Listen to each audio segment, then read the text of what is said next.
The United Nations is appealing to the world to address the dire humanitarian situation in Gaza as a ceasefire between Israel and Hamas is holding for a fourth day. The 11-day Israeli assault on Gaza killed 248 Palestinians, including 66 children there. More than 1,700 people were injured. The UN is estimating at least 6,000 residents of Gaza were left homeless after their homes were bombed by Israel, which has maintained a blockade on Gaza for the past 14 years.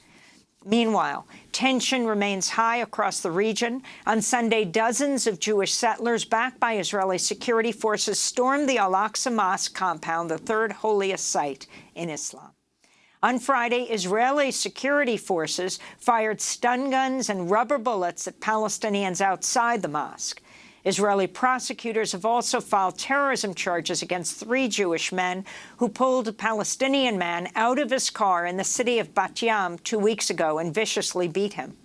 A police official said, quote, the 3 defendants engaged in inciting the mob before the victim arrived. They stole, looted from, and destroyed stores owned by Arabs. When they saw an Arab, they carried out an extremely merciless beating, unquote.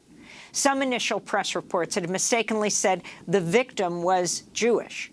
Meanwhile, in the East Jerusalem neighborhood of Sheikh Jarrah, Israeli authorities are continuing their campaign to forcibly evict Palestinians from their homes so Jewish settlers can move in.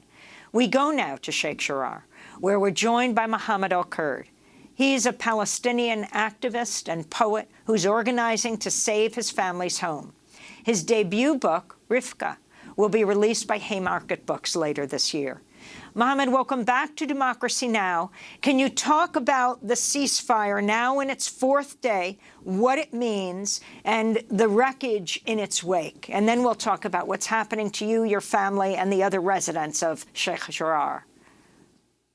Thank you, Amy. It's good to be back. I think the ceasefire means a lot of things. First, it means that the resistance, the Palestinian resistance, be it grassroots or otherwise, has been able to accomplish its own conditions, has been able to withstand a brutal nuclear superpower that is senselessly carpet bombing a strip where 2 million people are besieged.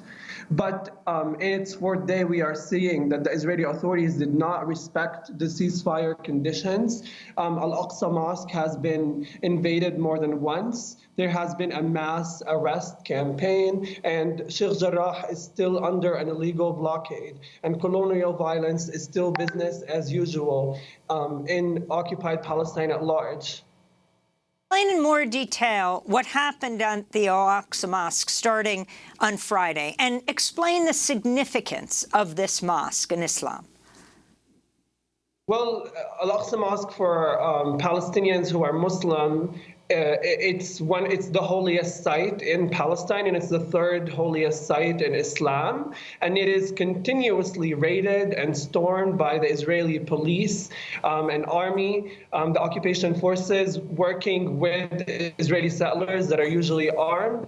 And what happens is that oftentimes worshippers are met with brute force inside the mosque. This is stun grenades, rubber-coated bullets, sometimes live ammunition. People are detained, harassed, hit, brutalized. And the images we have been seeing of this violence are not unique. What's been unique is that finally Palestinians are making noise about what's happening. We're finally recording, and the world is finally listening. Yesterday, over, I believe, 100 and something Israeli settlers stormed the mosque to incite violence, to provoke Palestinians. And of course, the occupation authorities ransacked the mosque, ransacked the worshippers, and wounded many. Explain Sheikh Jarrah. It seems now the world has heard about your neighborhood in East Jerusalem. Your own situation, you and your twin sister, Mona. I wanted to play that clip that went viral for people to understand what's taking place. But first, if you can put it into context, how is it possible that a Jewish settler has been living in your house for years? Go back in time.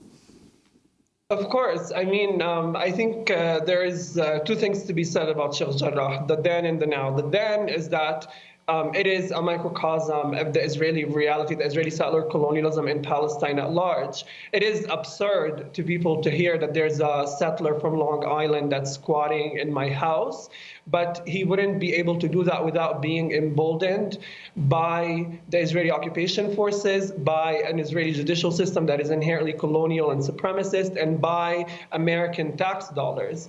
The person in my house has been there, much like many Israelis have inhabited homes that belong to Palestinians that were thrown out of them, that were massacred, that were forced to flee. And this is the situation in the entire neighborhood. You have settler organizations that are registered in the United States that are working and collaborating with the Israeli authorities to fabricate documents to throw out Palestinians. I think it's important to put in context that we are a community of refugees that is facing a billionaire-backed settler organization that is working in different countries. And what's happening in Sheikh Jarrah is not just in Sheikh Jarrah, it's happening in Silwan, where more than 800 Palestinians are about to be made homeless, and 100 homes will be destroyed, demolished. It's happening in the South Hebron Hills. It's happening in Isawiyah, where the Israeli authorities are building quote-unquote national parks to behave as colonial borders to prevent natural community growth in Palestinian communities. There's many and a million ways in which Palestinians in Jerusalem are dispossessed, and sometimes it's a judicial system, sometimes it's artillery and weapons, and sometimes it's national parks. But it all behaves in the same way. I also want to just make a quick note that Sheikh Jarrah has been under an illegal blockade for the past 3 weeks. No Palestinians, not even medics, not even journalists, are allowed into the neighborhood except the people that live there. And even those of us who live there are still harassed and questioned and shoved around. I've been shoved around more times than I can count, and that's been the same reality for other people. This is all happening. The neighborhood is blockaded, barricaded with cement barriers. Meanwhile, Israeli settlers can just walk in, no questions asked, and oftentimes, if not most of the time, they are armed with their rifles or pistols. So I want to go to that viral video showing your twin sister, Muna, confronting the Israeli settler who's been living in part of your home for 12 years. Jacob, you know this is not your house. Yes, but if I go, you don't go back. So what's the problem? Why are you yelling at me? I didn't do this. I didn't do this. But it's easy to yell at me, but I didn't do this. You are stealing my house. And if I don't steal it, someone else is going to steal it. No one is allowed to steal it, ya ammi. So this Jacob says, if I don't steal it, someone else will. Where does he live in your house? So he lives, so the houses, the 28 houses of the Sheikh Jarrah housing project were built in 1956. And we have built an extension to our house in the year 2000. The extension, of course, was closed immediately upon building because 94% of building permits presented by Palestinians in Jerusalem get rejected. Actually, the councilman who rejects and accepts these permits is the same person that went viral for another video saying that their goal is to make East Jerusalem like West Jerusalem, and if it happens at the expense of the Palestinians, it's no big deal. So Yaakov from Long Island, Jacob Fauci, lives in that extension of my house and has lived there for, I think, a decade now. So let's go to what happened in Gaza. The Hamas-Israel ceasefire. You've got over 200 Palestinians killed, over 240 Palestinians killed. About a quarter of them are children. More than 60 of those dead in Gaza are children as a result of the Israeli bombardment. Now, President Biden says that the U.S. will contribute to rebuilding Gaza. I want to play that clip for you.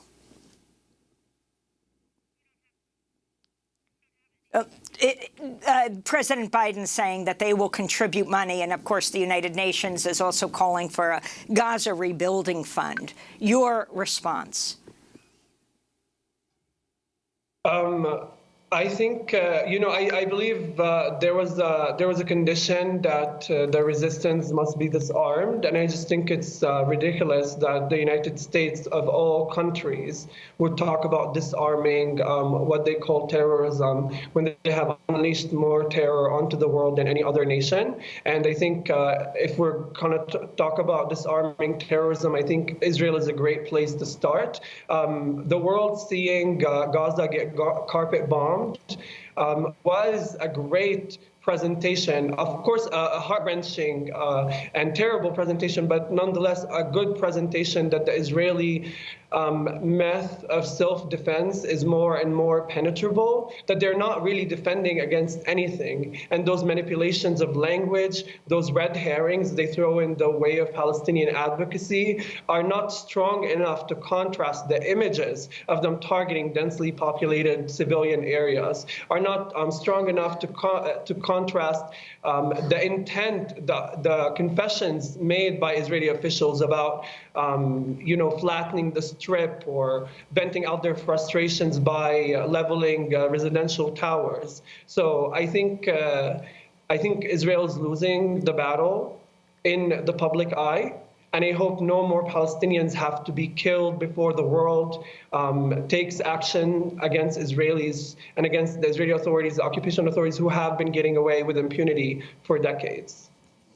Is there an Israeli peace movement that is expressing solidarity with the Palestinians? I don't think there's an Israeli peace movement that directly addresses the Israeli occupation authorities as a form of colonial violence.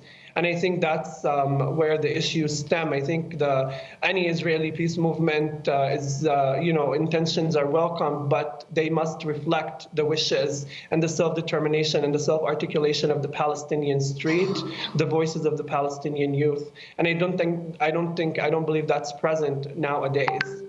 The significance of the overall solidarity around the world, what that has meant for you. I mean, we just played a clip of someone in London, something like 180,000 people protested. That was yes, that was in Paris. Yes, Amy, that was the videos in London, in Paris, all over the world have been heartwarming to me as a Palestinian and to many, many, many Palestinians to see this huge, unprecedented shift in public opinion. And we know that it will have reverberations and accumulations in the coming future. We know that these protests are going to continue and be developed into actions and sanctions and boycotts and initiatives and letters. And I ask the people who are protesting to continue doing so because we must be stubborn in the face of Israeli colonialism. We're also already seeing punishment for these advocacy campaigns, for these protests. 1,400 Palestinians who hold Israeli citizenships have already been arrested in the past 2 weeks. Yesterday, the Israeli authorities announced a campaign of what they called law and order, where they will be arresting 500 more Palestinians to, and I quote, even the score. Of course, no Israelis that took part in the lynch mobs were arrested or will be arrested in that campaign. To look at this mathematically, if you're arresting 500 Palestinians, that means you're terrorizing 500 families, 500 streets where you'll be ransacking, raiding people's homes, terrorizing them. This sends a clear message to us Palestinians who have been feeling a sense of national unity across historical Palestine. If you protest colonial violence, you'll be met with more colonial violence. But it is also, this campaign of quote-unquote law and order is also an indication that the Israeli occupation authorities are losing control. Mohammed El-Kurd, I want to thank you for being with us, writer and poet from Jerusalem. He's organizing to save his family's home in the Sheikh Jarrah neighborhood of Jerusalem. This is Democracy Now! When we come back, it's the first anniversary of the police murder of George Floyd.